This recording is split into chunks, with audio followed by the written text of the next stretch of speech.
Louisiana's finest. I say, who that? R.I.P. Tom Benson. Shout out to the whole Who That Nation. Now who that? That fever, that flavor, that funk. I say who that? That fever, that flavor, that funk. Oh, who that? That fever, that flavor, that funk. I say who that? That fever, that flavor, that funk. You got that fever? Yeah, yeah, that fever for the flavor. Got that flavor? Yeah, yeah, that flavor for the funk. You got that fever? Yeah, yeah, that fever for the flavor. Got that flavor? Yeah, yeah, that flavor for the funk. I got that fever, my people. See, we not equal, my people. I'm like that dog saint underneath the steeple, my people. Got Drew Brees, he the feature, and our defense the sequel. The D-line and linebackers, man, they coming to reach ya. Make enemies some believers, cause we overachievers. DBs see 50-50 balls and we call them keepers. Y'all can follow this leader, cause Sean Payton will teach ya.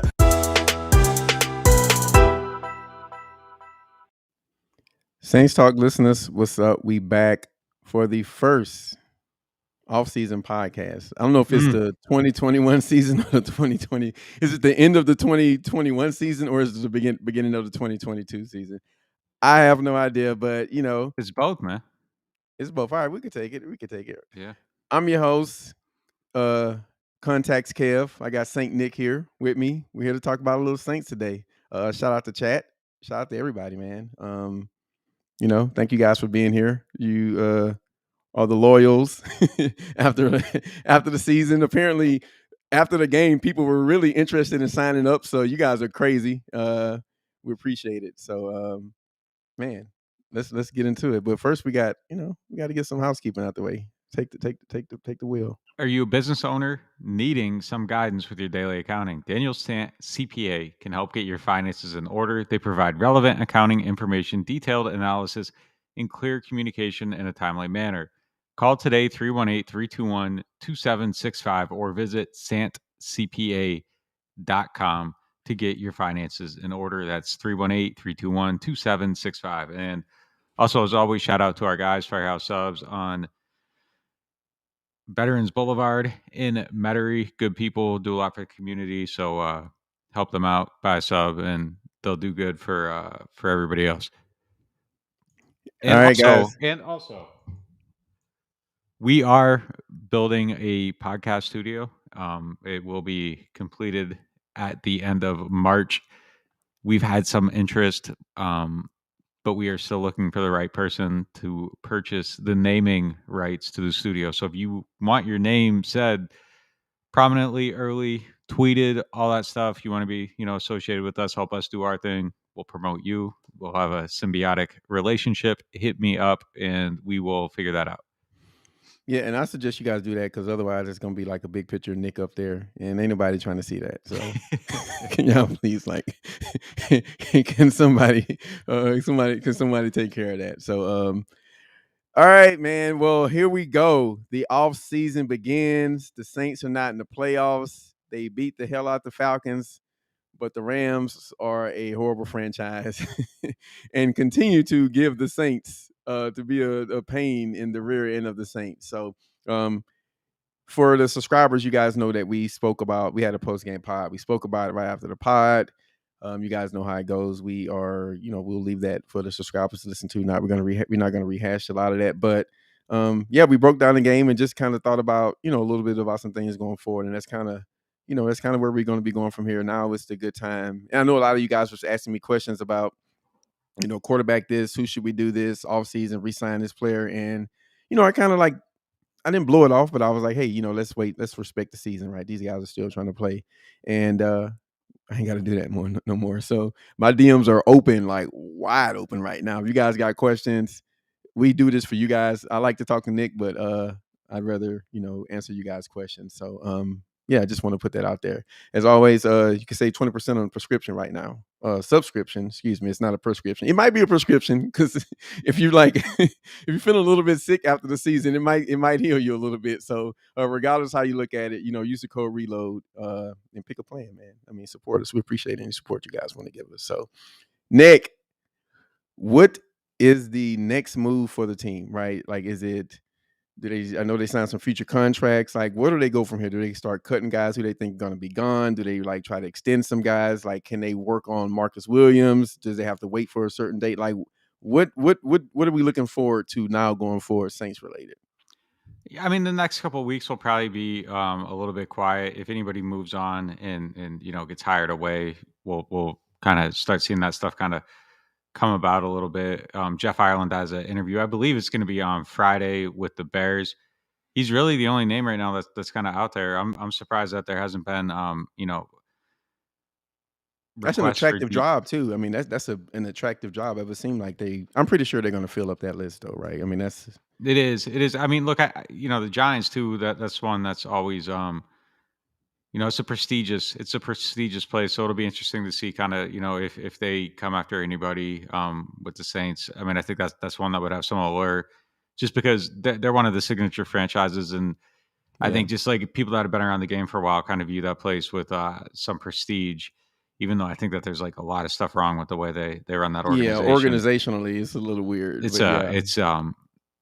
Yeah. I mean, I'm not going to bag on anything, but like it's kind of like it's sort of like going to like a mom and pop shop, and like it's the same person working the checkout booth for 25 years, and they might not be able to count change anymore, but like they're going to keep the job, and that's just kind of like it's kind of like you get a job there and you're set for life if you're in that front office, and it's kind of run that way a little bit. It's a little slower paced, if you will, to use a euphemism.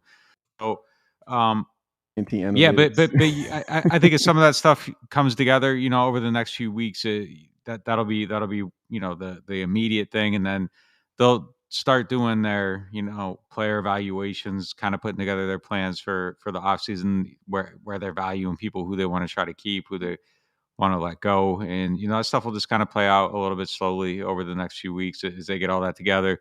Then it's into the Senior Bowl at the end of the month. Scouting process kind of starts there. There we go. Then after the Senior Bowl, it's like some of the coaches start kind of getting involved in the scouting process. They kind of start that at the Senior Bowl, and things start to clarify a little bit as that goes. And then you're into the combine. I believe I think it's in March this year. I think it got moved back a week, so I think it starts in March this year instead of the last week of February.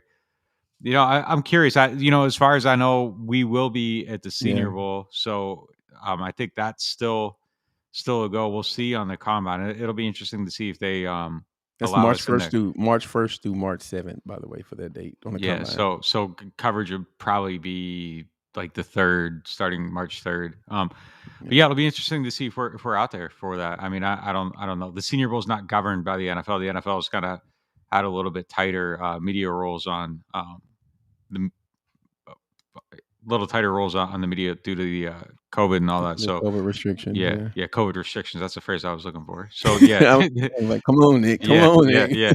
Off season starting off the road. Come on, bro. But yeah, so I mean that's going to kind of be it. But like as far as the site goes, it'll be business as usual. We're cranking stuff out probably 3 days a week during the off season. Kind of took a couple of days off to regroup, but we'll be picking up the content at the end of the week. Definitely needed a few days off, man. And the season was like it was the longest 3 years of my life. So it was weird, man, because like it felt like the season took forever, and it was like so draining in some aspects, and then like on the other end, I'm like, man, it's over. Like it's over. It's over so fast. So I don't know. It's just, like so much happened that it was just kind of like, I don't know. It was like you hit Dallas, and then it was just like this long grinding. Yeah, man. And you were on the road for a lot of that stuff. You were dealing Yeah. with the hurricane, and like you were like in the weeds with it. So your perspective, and the people that cover the team that's traveling with them. Yeah, man. You got to be built away.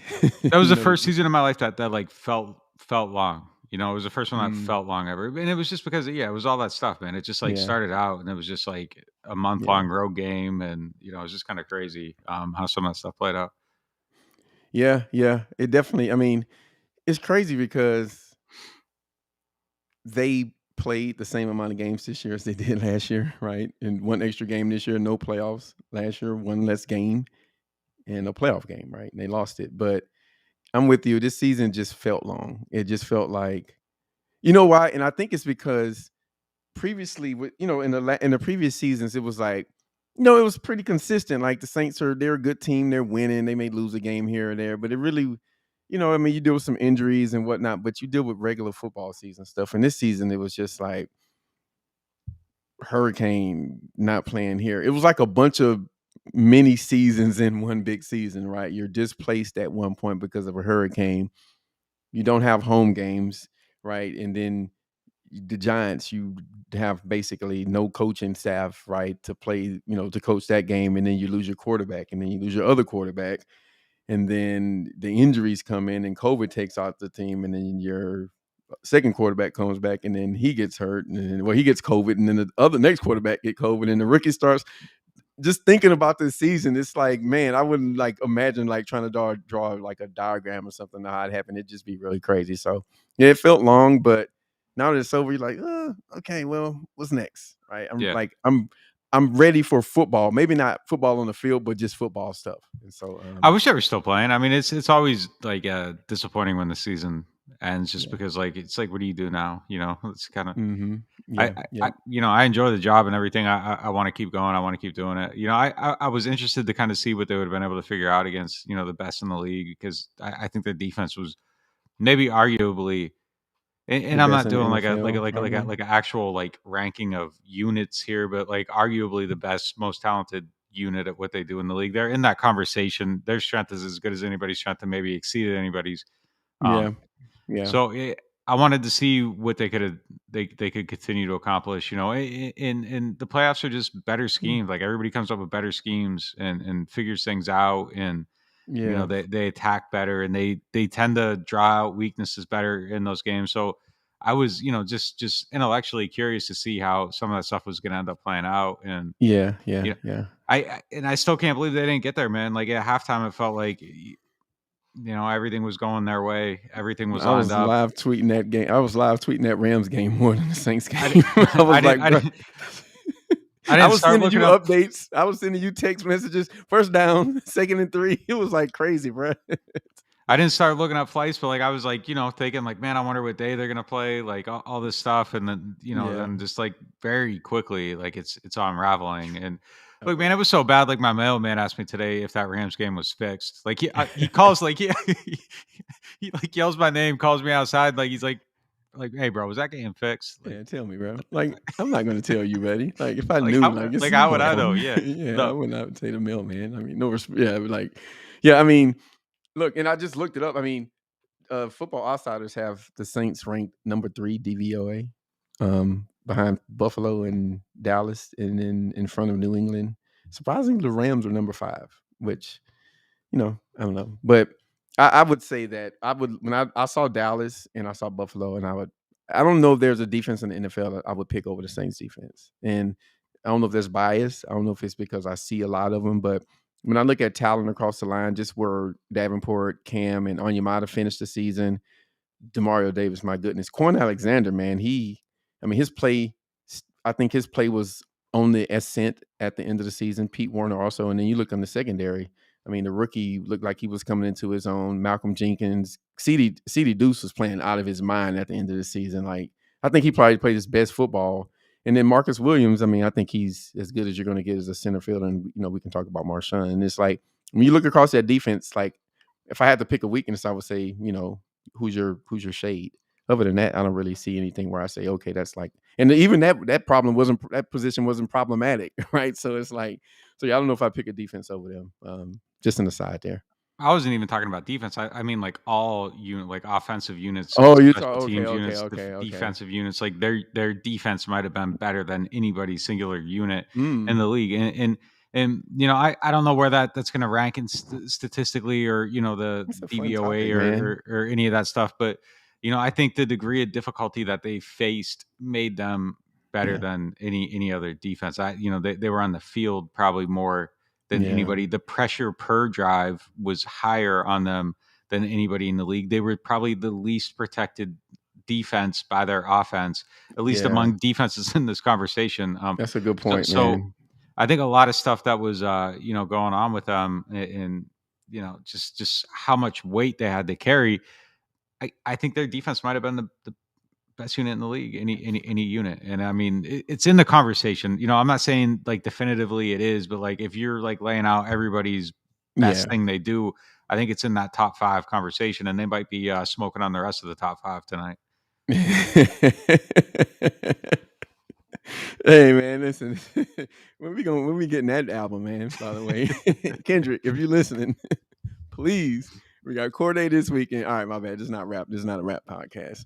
But yeah. I mean, when you look at, I think the point I want to kind of just hang on a little bit is, Buffalo, Dallas, right? You're looking at 2 really explosive offenses, and yeah, I mean their defense. They were probably playing with leads a lot of the times, right? They were probably, and if they get down, you don't have to panic because you got Dallas. Their offense was loaded this year, and then Buffalo got this kid with probably the strongest arm ever in the NFL playing for him, and he was playing well. Maybe not as well as last year, but he had a good year. So yeah, I mean, just drive by drive pressure. Totally good point. That ups the level of pressure on that defense. And these lists, they don't account for that stuff. It's just like analytic and statistic driven, and it's kind of hard to capture that type of data. So yeah, that's a good point. Defense, what do you think? And we haven't heard anything yet, and it's early in the cycle, so I'm not really feeling any way about any interviews right now, right? You hear reports and stuff like that, but what do you think are the chances that DA is hired as a head coach for the second time? His name's not out there, man. Like it's not out there at all yet, and it could always come up at some point, but it's surprising to me that he's not. And I think it's stupid that he's not. I think the fact that he kind of went out and didn't have a great tenure the first time is something that's kind of tough to overcome. He went 4-12, and then 0-4 before he got let go. And and there's other guys that have coached before and then became a head coach again. Like Pete Carroll, 10-6, 9-7, 8-8 with the Patriots. That's a good point. Belichick. Yeah. Belichick had an 11-win season, 2 7-win seasons, and he kind of had that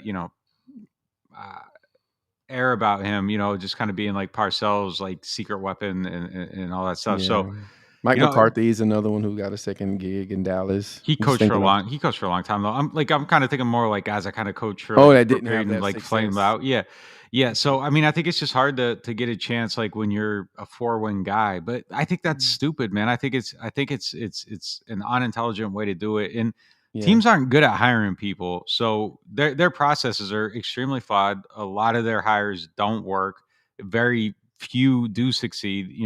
A lot of teams are out there replacing their guys over and over and over. Like people like that actually have success are quite rare in the NFL. And I think someone like DA that had a chance to coach, had a chance to learn what he didn't know, had plenty of time to evaluate that situation and compile a plan of exactly what he would do differently. I think that information is invaluable in kind of knowing what you did wrong. But I think having that knowledge plus going and doing something else and succeeding at the highest level and being, demonstrably great at the thing you're doing during that rehab period after losing your job as a head coach, I would be interested in him, and I'm not taking anything away from anyone else, but you see some of the names out there and there's some guys getting interviews and on lists that are, have much less, pedigree and like prestige or anything. Like I don't know, like they don't compare. They don't like there's some coordinators that are getting interviewed for head coaching jobs, and it's just like DA's clearly better. Like the guy from the Packers, right? The guy from the Colts, the guy from the Packers. I mean, those are 2 DCs that are getting. I mean, I'll say this: like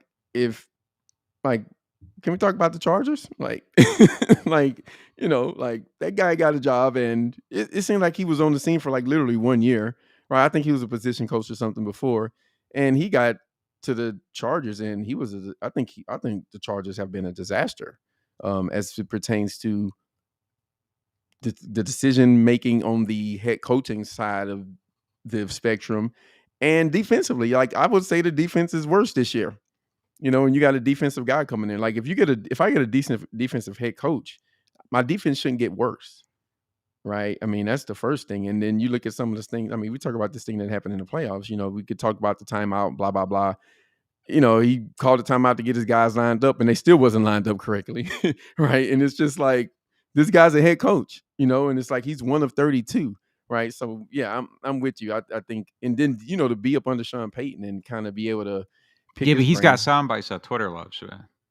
I mean, that's all it is. That's how you get hired. That's how you get hired. I mean, I'm surprised one of these popular draft guys ain't ended up being a GM yet. So Like any coach or player that like takes 90 seconds to explain like a basic thing in like an elongated matter. Like if someone sat up there and like just explained like cover 3 for like 2 minutes, 2:20, how long can a Twitter video be? Let's say like a 2-minute 18-second clip, like it's gonna get shared like it's like this like huge oh, revealing look how smart secret. he Yeah, is. yeah, Yeah. Like, yeah. that's like day one college college football training camp thing you learn, but it's like this big deal. Yeah, no, I don't get it. It's just, and then some of the decisions teams make, like, Flores got fired, and some stuff in the background. It always happens with that stuff, but it's like, all right, man, like what are the requirements here? And I kind of feel like it is like it's still like a good old boys thing, right? Like if you were like really objectively looking at like who is really deserving of these opportunities, I think you would see like different names hired. So it's you want DA. I mean, I want DA to get a head coach job, right? Because I want to see him have a second chance. But it would kind of be it'd be a little. It sucked to lose him as a defensive coordinator. I'll be honest there. I just want to put it out there. I threw my name in the hat. Vic Fangio, my favorite defensive coordinator in this period in the NFL. Like, I know everyone was saying like Ryan Nielsen and Mike Zimmer, and I'm like, I can see them promoting from within.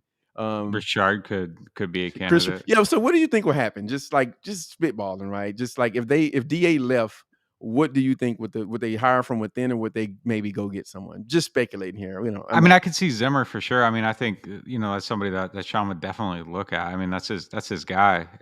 That would He's one be of his better friends. He said it, in yeah. coaching. Yeah, so I could definitely see that. I could see Nielsen coming up. I could see again Richard being an option.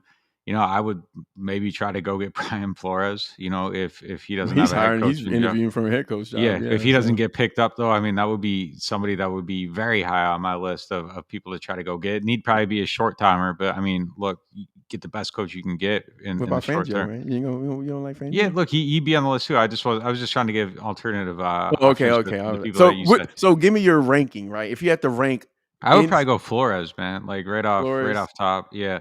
All right, who's 2? I don't. I'd probably go from within, man. Like I think they run a good system. I think it's organized. They know how to do it. Like if you could get some continuity, I think that there's some high value there if you can just kind of get someone to do a lot of this. Richard or Nielsen? It's tough to say, man. Whoever who would be the best? Yeah, I have no idea. It's tough to say. I mean, Richard has the experience and probably extremely ready to do that. Nielsen's probably extremely ready to do it. So I don't think you could go wrong with either one. Maybe I go Nielsen because he probably decides like if you're trying to keep things going as they are, he might have a little more continuity and understanding with it. But look, if any of those guys, Zimmer would be great. Fangio would be great. Any of them would be great, man. Yeah. If I had to rank them, I would put Fangio first. And I know he's like his quarters, the way he runs quarters is like so good to me, and the Saints play a lot of that. I think it'd just be like a natural fit. And it'd be cool, like to kind of have like the guy that ran the Dome Patrol, like back here for like this next best version of the Saints defense. I don't know, just a good story. But if I had to guess, I would probably say logically, if I was betting, I would probably say Zimmer, just because the relationship. It's hard to like ignore that. And I don't think Zimmer or Fangio are guys that you're going to have to worry about maybe leaving in like the next couple of years, maybe eventually, but like Flores, that's a renter. That's a renter, DC. Like, he's out of here, so, but yeah, we'll see how that goes. And then obviously Jeff Iron. Are there any other coaches you think may end up getting interviewed? I know Nielsen is someone who may potentially, maybe get interviewed for a DC job or something. Yeah, it'd be a second wave thing, right? Yeah, I mean, like after some of these new head coaches get hired, I think that he's probably someone that's probably a little bit of a short timer. It feels like But look, we've been saying that about a handful of guys on the staff, and it's just kind of crazy. They lost a bunch of guys last year, obviously, but I mean, it's kind of crazy that they've been able to retain the core of this, and really the people Yeah. that you've been looking to leave for a while, just they just don't seem to be They're going still anywhere. here. The They're still DA here. thing it's straight up baffling to me that he's still here. And I think Kai Harley's someone that's more than deserving, but Yeah, that's te- weird, man. teams That's just don't weird. teams just don't hire. They don't look at it that way. When they hire a GM, they typically want like someone that Scout guy runs the or draft, and something. Kai does player evaluations and everything, but like that's not his primary thing. But I don't see like what would be wrong with having somebody that understands the finances better than like probably anybody in the NFL, and then I would probably say hiring his scouts skills. underneath them. Yeah, and then you get somebody that's like bad at the draft, you can just kind of get them out of the draft and replace them, get somebody that's scouting better, and it doesn't, it just kind of becomes like a puzzle that can fit together a little bit better, and it's not like so dependent on just like this one skill. Like it's kind of like like a guy that runs a college program and does like a really good job at like putting good OCs and DCs around him. Like I don't understand, and I'm not just talking about Kai himself. Like anybody that's like a cap guy, like being kind of the central figure of the operation, it just seems like you could build like some serious stability through that method of building your front office, and it's not so dependent on someone being having the right scout network and all that stuff. I just don't understand like why things are so stagnant, and it's, oh, the Bills are in the playoffs, so like let's interview everybody from the Bills, and it's just like this is what people do every year, and it just doesn't work. Yeah, yeah. No, that's fair. That's fair. And I say this about Kai. He probably has a rare skill set that is harder to identify than. I mean, I'm pretty sure there's a lot of really good, talent evaluators in the NFL. I'm not sure there's a lot of guys who used to work in the office where they determined if contracts were okay and was helping enforce the salary cap, and now is manipulating it on a level that no other team is doing. Like, show me another guy in the league that can do that, right? I can show you a few guys that can draft well, but show me another guy that's managing his cap well, and it just seems like it would probably be a advantageous thing for a team to do. Here's the thing that seems to be, and Bob makes a good point. Loomis is kind of like a, not on typical type of GM, and it's worked well for the Saints. And he's kind of like a conductor, and yeah, it works really well. Like the thing about Kai that I think gives him extreme value, like he's been empowered to think about things differently, and people in the NFL generally do not think about things Yeah.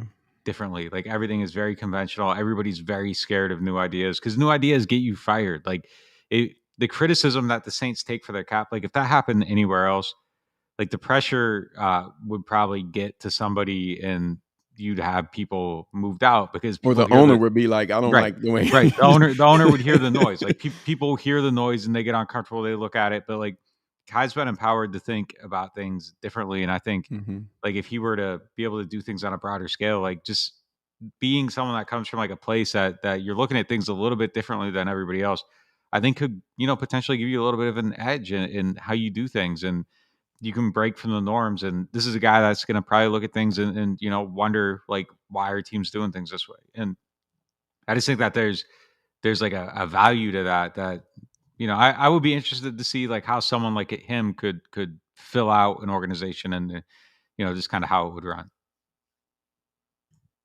Yeah, we'll see. We'll see if that ends up being the case. His name Yeah, not out there yet, so yeah. yeah, I haven't heard his name, but it's like I think there are like probably like 4 or 5 GM jobs, and I don't know, man. These things it always seems like there's like a cycle where a couple of names that maybe they guys get hired that you'd be like, okay, well, I didn't expect that. So we'll see if it happens, but yeah, I feel like the Saints are such a stable organization that losing. I mean, I think there is a hit if you lose DA, but I think you probably run a similar scheme. You don't, and look, I mean, DA is outstanding, but you got to have you got to have DA got like elite talent too, right? And so I think bringing in another guy, you know, theoretically, it shouldn't affect the defense, too much, right? Because you got the talent to do it. And you just like and you can lean on the coaches that are already here. So I think the Saints are probably well positioned to maybe take some losses on some of the guys in the organization, but not too many. Y'all chill out there. So when you think next topic, when you think about the season, like in general, like what are some of the good things? Maybe give me like, I don't know. I don't want to give you a number because I don't want to limit you, but I don't want you to give me one either. But like what do you think good came from this season? Like when you say, okay, well, we can take this out of this season. This worked out well, right? This is something maybe I don't want to say didn't expect, but it's like, all right, I know this about this team. Generally speaking, big picture, I think everything is really positive from the season. I don't really think that there's like too many overriding negatives, like as far as things that are going to spill in to future seasons or anything like that. Like I think this team organizationally, top to bottom, like going from the front office all the way, down to the coaching staff to the players. I think everybody learned that they can succeed and potentially thrive without Drew Brees, and I think psychologically that there's that's empowering. I think to face that fear and kind of come out of it and say like, okay, like this team can have a winning record without the guy that was the whole entire foundation of everything, going back 15 years. I mean, I think that that's an important thing to see and find out. And, I think they proved that point over and over, and they could have won 10, 11, 12 games, I think with better health. So they're in a good Yeah. position there with that moving forward. And, I just think a lot of stuff went really well. Like Paulson Adebo's emergence, I think was a big deal for this team, and I think he'll be better next year. And That was a hit gift, man. That was like he kept Roby like on the pine. You know what I yeah, mean? Like, he did. He took a position that looked like it was going to be the spot that kind of caused the team to fall apart, and he stood strong in there. And he was probably the spot where a lot of teams going in thought like this is the valve that you kind of got to mhm. get to, and he just never really let him open it up. So a couple games, he gave a couple big plays, but there was really nothing that you look at through that season that was overly negative about him. That smoke and mirrors. No, like he succeeded. Like I thought it was a very very successful rookie season for a third round And cornerback. he's really like, I mean, I don't know if a lot of people really think of him this way because he was a third round pick, but his physical talent, like talent wise, he's like, I think he probably has like first round talent. Like when I watch how he moves and just like how he transitions in coverage, like when he's like locked in, like he moves like an elite corner at times, right? I mean, he's a rookie, he's got to figure it out. But I've seen this movement look, high level, right? Higher than where he was drafted. Yeah, no, he had a great season.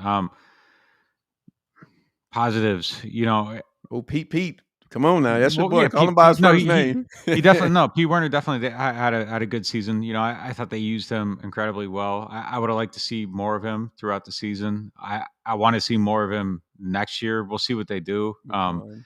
I think that this, on what they do with Quan is going to be one of the harder decisions. I think there's a lot of things Quan does well, but I think that If you had to pick between Quan and Tehran, with Tehran's health, Quan Tehran kind every of, time. Yeah, Tehran even with every his time. health and his injuries and Yeah, everything, have a backup plan. His high level play is top of it's the better league. Yeah, than, yeah. yeah. Okay. Yeah. So I mean and I mean, look, Quan has an injury history too. So I mean, it's Yeah, not. two Yeah, Achilles. Yeah. yeah. So yeah, I would definitely go Tehran there, and you Quan just is got to. younger though, but yeah, I mean, I get where you're coming from though. It's a more value position, and you got a guy there that can probably fill his position in the house. So Yeah, I mean, I don't think there's any probably, but I think Pete Werner could start and be fine, and he that's showed that. gonna He showed us that, right? right. We know that. Like if they decide to bring Quan back, I'll understand it. It would make sense to me, but continue what I said last year. Like if you draft somebody and you have a guy that projects to be a starter, that you've made this investment in the position, you should trust that investment in the position, and he's proven it now. He's proven he can play. So Do you think they need Quan's energy? Like, do you think they need yeah, I mean, his? there's intangibles. Like I said, like there's aspects of bringing Quan back that like I would 100% understand. I wouldn't belittle it or anything. I don't know that I would place that like as a top level need. Like they have a guy that showed he could play. I think there's value to having all of them there. You continue to use them in the same place, but drafting a guy in the second round and then he proves that he can play and choosing to kind of keep him on the bench, it's It's an interesting it's a use of decision. resource. It's a Yeah. decision. Yeah. It's It's a decision. yeah, it's a decision. But look, if they just really like this other guy, but look, I don't think you're bringing Quan back for 900,000 next year. No, I I think I he's doubt probably gonna. that's Yeah. going to happen. So you got to Yeah. decide where you want to use those resources, and if it's to continue to build on his strength, that's what they do. It worked for him good this year. He's going to And the Lions. he could be, he could It'd be. be the Lions or the Bears. New Orleans part 2. So yeah. But anyway, But if your second round pick is succeeding, I mean, I just kind of feel like you gotta trust the second round pick. Like you picked them in the second round for a reason. But whatever they do there, I'm not gonna. It wouldn't be something that would upset me or I'd lead me to criticizing a decision. It's just a use of resources that I wouldn't necessarily agree with, but I would understand it. yeah. I think that's my take on it. Like in a perfect world, I would bring him back. And if the second rounder is as good as he is, then he'll take his spot. Or you just got 3 good linebackers. It's bigger problems. But with I mean, sometimes I want to buy like a few things, and I only got enough money to buy one of them, right? And so if you got to divvy it up, right? You got to buy the nice pair of jeans, or you can buy 2 pair of okay jeans. It's like depending on how you want to divide up that resource. And so when you have other needs that are way more pressing, that would be an interesting use of resource. That would tell you, that would mean they got him at a really good price, or they really feel like they need him, or they think that Pete maybe needs some time. That would be the only, and I don't think And it's the Pete thing. what we've seen, and again, they used him in situations that were beneficial to him. But like in the game where he started, he did a really good job. Like we didn't see anything that really made it look like this was a guy that was over his head He in was any really manner. good he was Really good. really good that game, bro. Yeah. Like, I mean, listen, man, got to give your flowers on Pete. I mean, you was calling him by his first name. Like, so, like, I was like, ugh. I was like, bruh. And, I just didn't, and listen, I need to go evaluate how I look at linebackers? I don't know, man. But he was someone that I struggled with, on tape. And so, thus far, I don't know if he'll ever be like this all pro, player, no, this dynamic player, but I think he's just a good ass linebacker, and like that's better than okay, right? You take that all day. So, all right. So yeah, so Pete, you said Adebo and Pete. Anything else that you take out of the season that you consider? Hey, I like this.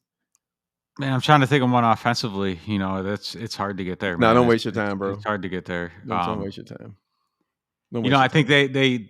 I think the season revealed faults in their valuation system of different offensive Needs players certain, and yeah, stuff like that. And yeah. all offseason, all I kept hearing is like they'll be fine at they thought they were fine at wide receiver, and there's a lot of confidence in the stuff they had, and that they were going to Was that find ways to before? get That these was guys during open. Mike injury, or that was kind of like It was just kind of going into the draft and all. I think it was okay, before like the red alert kind of went off okay, at that point, but they felt good with what they had and that they were going to be able. And look, if Mike was healthy, maybe it would have been a survivable situation. I still think that I mean, it was almost a survival. They almost made the playoffs with the guys they had. So yeah, that's yeah, I pretty mean, fair. but I think overall, it revealed faults and kind of the way that they looked at some different things and structurally what they need to do to help You the think that was quarterback probably like succeed. organizational on some level because they Oh did it yeah, so long with Drew that it's just like, hey absolutely. man, turn that switch off.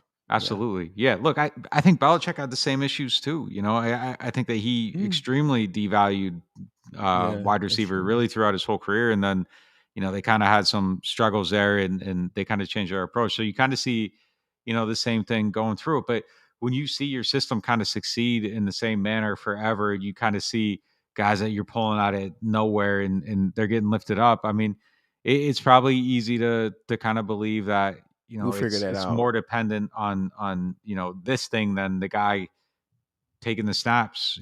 So Yeah, it's just it was a valuable lesson. I think that was a good thing for them to figure out. And yeah, yeah, maybe it was good that it was as bad as it was that Mike was injured, because like it really forced that issue into the limelight, and there was no justification. There was no trying to hide from it. It was at forefront every game. It was So in front of you every yeah, single play. When the defense wasn't on the field, it was like, how are they going to get a first down here, right? yeah. I mean, And that issue it didn't submarine the season to the point where it turned the season into this like huge negative thing. So to win 9 games, to face that issue, to kind of have it play out how it did, not the worst thing in the world. but don't let it give you a false sense of Right. security, No, though. but I don't think Yeah. anything happened for them.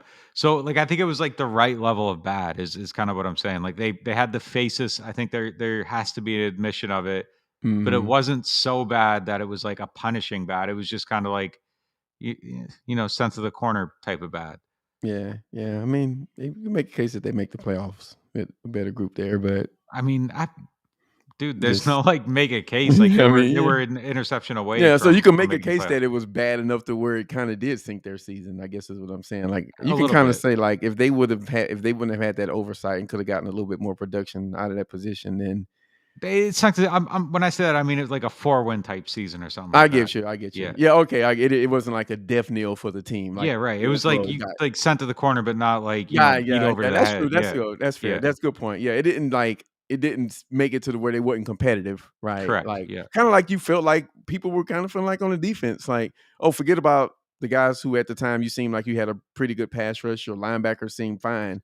Like it was like, oh, forget all these other positions, but this one position at corner, they're not going to be able to get by, and the defense is not going to be good, Although right? they were kind of like uncompetitive on offense at times, but I mean overall as a team, At times, I mean, yeah. now you making an understatement. It was Well, pretty much that was the norm, and like I tweeted out during the game, so I said the New Orleans Saints have 30 points. Like, can we just sit in that for a little bit, like that, like they actually, didn't, they really like. I wouldn't go to the extent of saying uncompetitive. Really, the whole season. Like I think it kind of became uncompetitive. Like when the offensive line went to shambles. Before that, like they still yeah, that's kind true. of had their. It wasn't. It So as a wasn't podcast host, great. let me fix this. Let me fix this. Good point, because if you with the guys that they had, though it wasn't as it should be, right? You are missing a lot of guys. Like at the end of the like in my mind, I'm thinking end of the season bad, right? Because then it kind of got like Yeah. worse, right? But yeah, when you got Jameis, you got a TA, you got a Pete. Man, I miss Andrews Pete. Armstead, Ramczyk playing the whole season. AK doesn't get hurt. Taysom as a weapon. Yeah, I do think that. Yeah, you could have figured something out with that group, right? Then Traquan get back. Him and Jameis probably would have got more chemistry as time went. I think I have to remember to account for that Well, the in this season was like season. legit there was like It's hard 3-4 to acts of this yeah, season, man. yeah, I know, bro. Like a bunch of miniseries, man. So yeah, it's crazy. Like when we think about how bad the offense is, like it didn't cross my mind to say, which is crazy because I'd be like weirded out when other people don't do it. So, but yeah, it's like, well, what about the 4 quarterbacks that they started this year? What about the offensive tackles that were getting fitted that day and was playing that night? Right? Like this is insane, right? This is insane, and all of that stuff happened, and yeah, I just think as people covering the team, man, at least that should be kept in context. So long way of, Yeah. saying good point, good Like catch. it like the season like really followed like a movie arc. It was like, like 2 people like falling in love and then like they break up and then they find their way back together at the end just to find out like, hey, maybe we shouldn't actually be together, and they go their own separate ways, and the relationship doesn't take them all the Yeah, way, this which one would have say been this making the movie didn't playoffs. end. This movie didn't end like the Yeah. wait. Yeah, can we do movie spoilers? Like Is that- they kind of like learned something about themselves after they got back together and decided, well, you know what? But there was closure, so like that's yeah. that was the Matthew Stafford interception. Can we do movie spoilers here? Like No, light ones? no, Come on. no, no. All right. You seen Don't Look Up? I'm gonna do it anyway. Yeah. I don't even know if we should bring that movie up, man, because like everywhere I see it on social media, like it's extremely like A hot topic. divisive of people. Oh, all right. Yeah. So yeah, about so all right. Anything else positive on the team? I think that Cam Jordan kind of showing that he's not. I mean, look, every year once you Oh, get yeah. over a certain age, you're like, hey, bro, what you got? Bobby Abear's favorite statement: "What have you done for me lately?" And so I think and then I'll lump that along with, Davenport, he was hurt part of the season. He missed 4 or 5 games. I forget how many, which is crazy. He could have had like 10 sacks and the narrative would have been totally different, but moving on. But he dealt with an ankle and a shoulder at the end of the season. He kind of played through those. So, and then he was wildly productive when he was on the field. So I think those two, your defensive end spot, you feel good about it going into next year,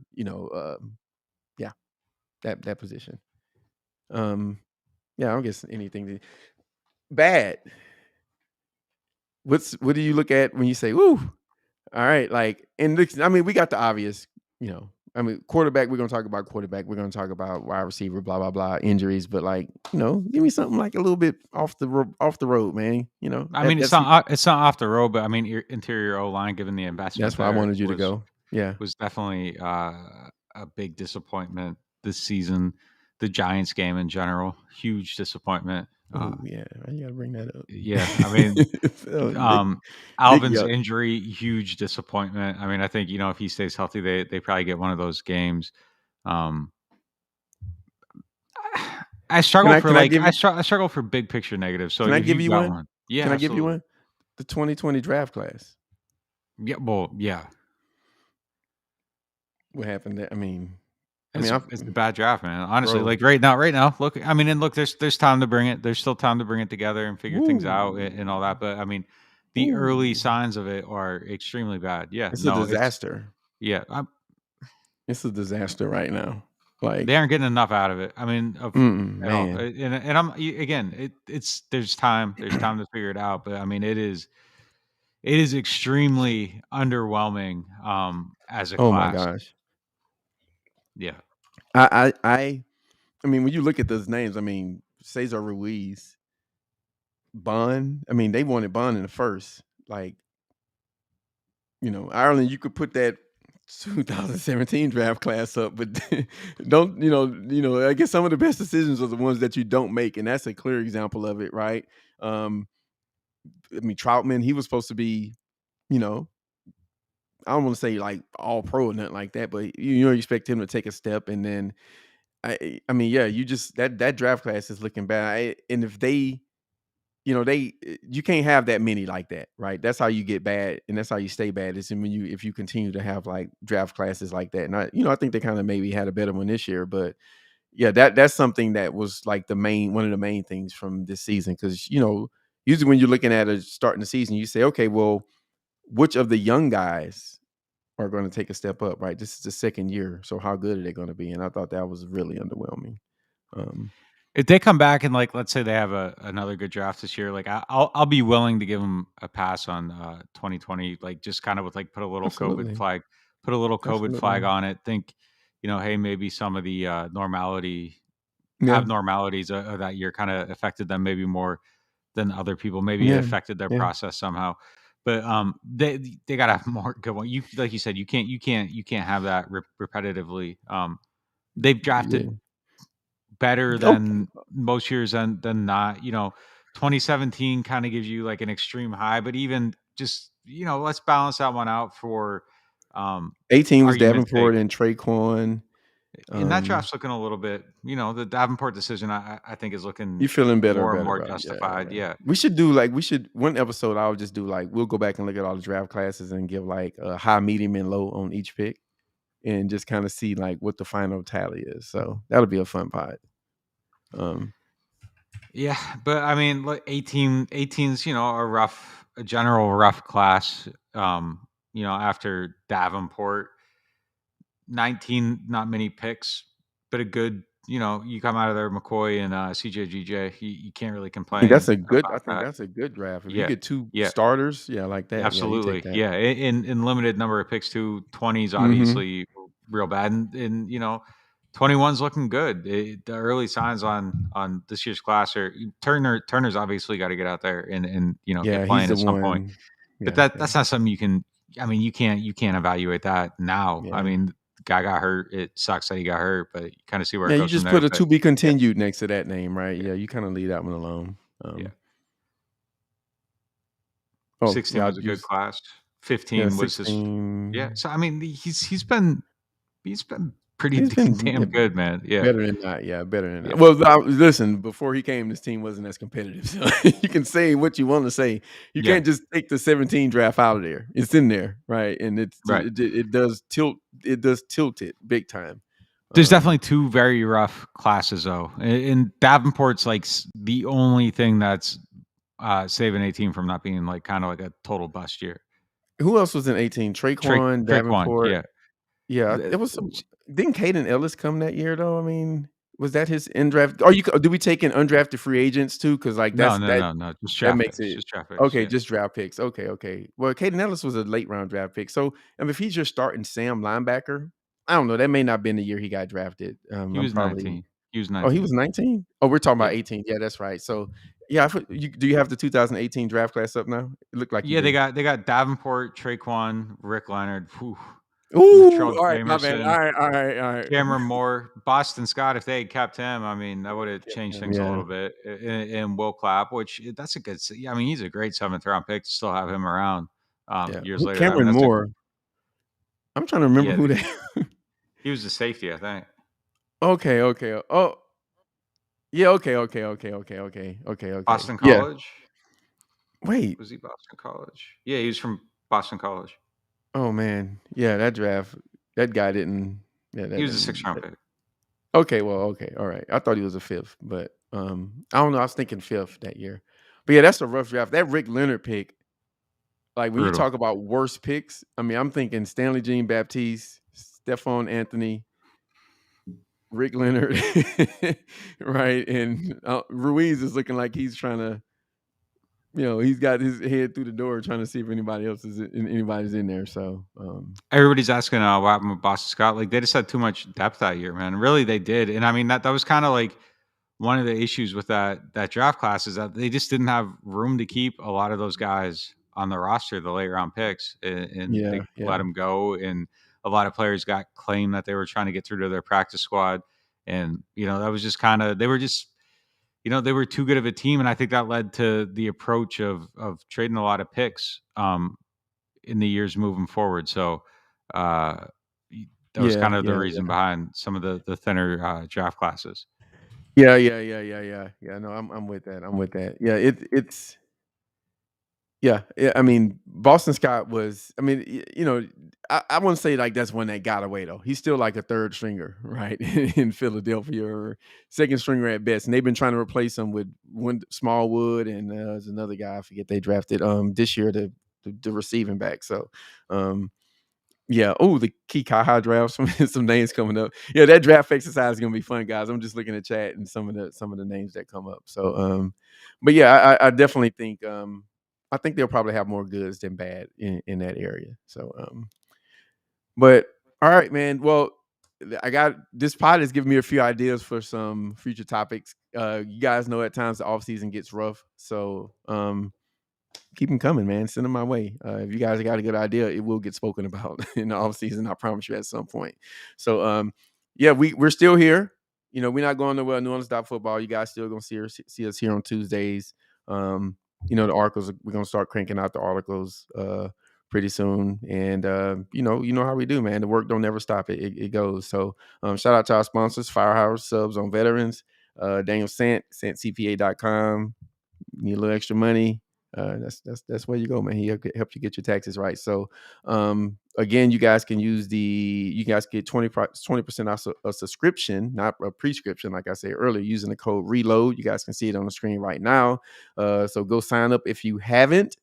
And man, thank you guys for supporting us throughout the year. We appreciate all the little DMs you guys sent me, and I tried to respond to all of them. If I didn't, then my bad. I'll try to do better. But yeah, man, just thank you guys for the support throughout the year.